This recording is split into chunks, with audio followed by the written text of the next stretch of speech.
When it comes to downfalls, nothing really fell off as hard as mobile games. And I mean seriously, we went from gems like these to these.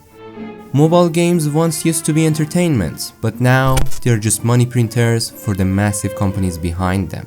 And in this video, we'll be matching the 7 deadly sins with mobile games and their companies. I'm stronger, I'm smarter, I'm better, I am better! Starting off with the sin of pride. Pride is best described as the excessive belief in your own abilities and thinking that you're better than everyone else. My candidate for this sin is Gameloft, and if you somehow don't know who they are basically the people behind the Asphalt series, which are arguably their only good games, because even though they refer to themselves as the #first mobile game developers and a pioneer in mobile gaming, if you take a quick look at their catalog, you can clearly see that all they have is just mid-games on their famous IPs, like Minions, Mickey Mouse, My Little Pony, and Ice Age. And even their original games aren't any good. Most of them have not been updated for a while now, and they are usually filled with ads and microtransactions. And just to prove it to you, I downloaded one of their games called Linda Brown, which is one of those weird interactive story games. And on the surface, it looks like an alright game.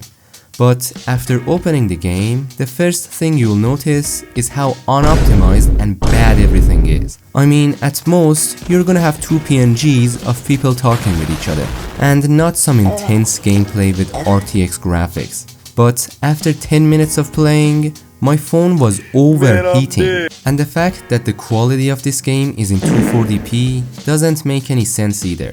The characters and also the whole style of the game is also a really dead and even AI generated looking, which I doubt. But here's the fun part, the story. Well, in the game, we play as someone called, of course, Linda Brown. And the first scene starts with us going to the airport. Then we are suddenly stopped by this loser. Then a Sigma male comes and saves us. After we are saved, we go to our friend's house in Brazil. What the f? Now, in each scene, you have the option to choose between 2 scenarios, and sometimes these special choices appear, which are always the superior option if you want to see the story. But the problem is that you need these gems in order to choose that option, and this is where the microtransactions come to play, because there is no possible way of being able to choose those options as a free-to-play player. Because at first, you're given 35 gems, 20 of which is gone at the tutorial, so you're left with 15 gems. And after finishing episode 1, you get a glorious 1 gem.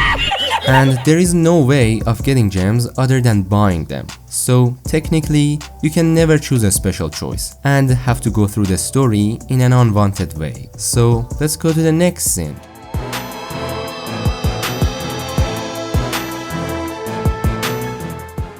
The sin of greed is simply the desire for material wealth or wanting too much money. And my choice for this sin is Supercell.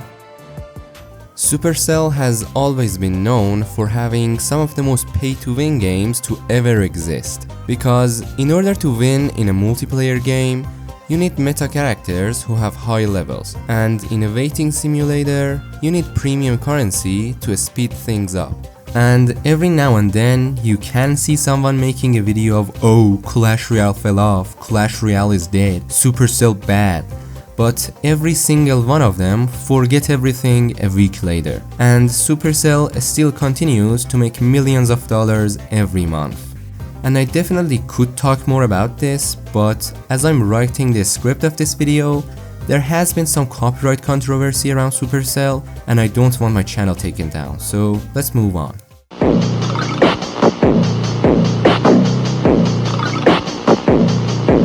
The sin of lust is best described as the uncontrolled desires, especially physical pleasures. And since there has been a rise of anime gacha games lately, there are many games that can fit in this category. And if I dug deeper, I definitely could have found a worse option, but I decided to go with Level Infinite and Nikkei Goddess of Victory. Now, this game is probably one of the most not for kids games you can find on the Play Store.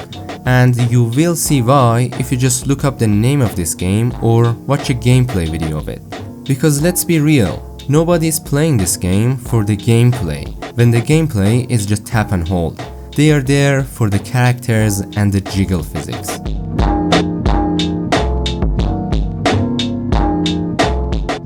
The next sin is envy, which is being jealous of what others have, because other people are so much better than you. And in the mobile gaming scene, I think the best candidate would be Rovio. Almost every mobile gamer knows Rovio for their massive Angry Birds franchise. And if you were in the community, you would understand what has happened. So, in 2019, Rovio removed all of their classic Angry Birds games from the app stores, without making any announcements or reasons. This caused many people to start hating Rovio. And what did they do instead? Well, they saw the success of King and their puzzle games, and were like, we can make that. So, they got jealous of King, destroyed their reputation, stopped making good games, and just started to make a ton of match 3 games. The sin of gluttony refers to overconsumption of food, and my choice for this sin is Voodoo. Voodoo is one of those companies that had a big role in the downfall of mobile games. I mean, just look at these. Can any of these even identify as an entertaining game? They keep making and publishing these games for you to download, waste your time, and watch ads for them. They have made and published over 200 of these so far. It's pretty difficult to put into words how disgusted I am, how depressed I am. And it doesn't look like they are stopping anytime soon. Entertain the world more like feed people hot garbage. The sin of wrath is being very angry, and I think Fantix Games, or the people behind Mafia City, yeah, that game with level 1 crook versus level 69 boss ads, fits in very well. Because of how poorly they treat their players and make them spend a lot of money on in-game purchases. Now, I have already made a whole video talking about this topic, so go watch it after this if you want.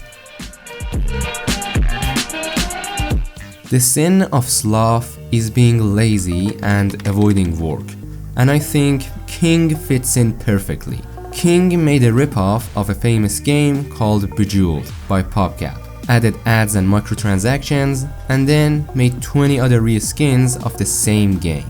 Candy Crush, Candy Crush Soda, Candy Crush Jelly, Candy Crush Friends, Farm Heroes, Farm Heroes Super, Bubble Witch, Bubble Witch 2, Bubble Witch 3.